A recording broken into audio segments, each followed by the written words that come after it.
I know what you're thinking. There simply aren't enough reasonably priced, mid-sized electric SUVs from Chinese challenger brands in the Australian market. Maybe. But that's exactly what this is, the AION V. But stick around, because I want to tell you 5 things, the reasons I think this car might actually do pretty well in the Australian market.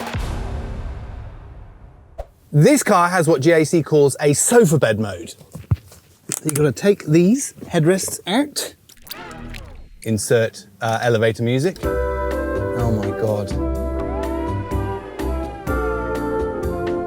You use the nice reclining rear seats for a very relaxing experience in the back here. I've slept in the back of some cars, not going to give you any details, but I can say that this, in the absence of a fully flat double bed arrangement, is pretty much as good as it gets.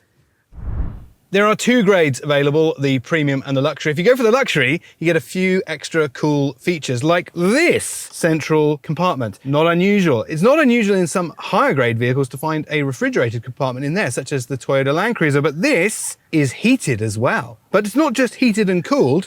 I actually have various degrees of control. So I can either flick to heating and refrigeration, but then I've actually got a thermostat. I can select the temperature anywhere from 0 to 50 degrees, but then there's one further feature, hit freezing, and it turns it into a mini deep freeze down to -15. You can also click this little button here, continuous working after driver leaving the car. That basically means it stays running using the battery underneath the vehicle to keep whatever you want in there, hot or cold. Brilliant feature.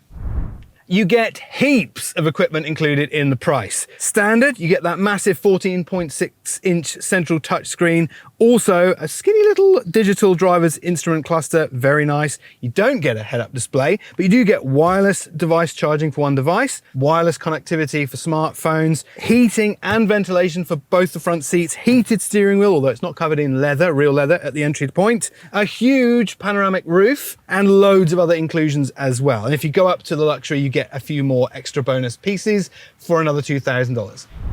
Perhaps you're a little bit concerned about that badge, a brand that's not very well known in Australia at all. But how's this? GAC is responsible in China for building Toyotas and Hondas, which would suggest this thing is pretty well screwed together.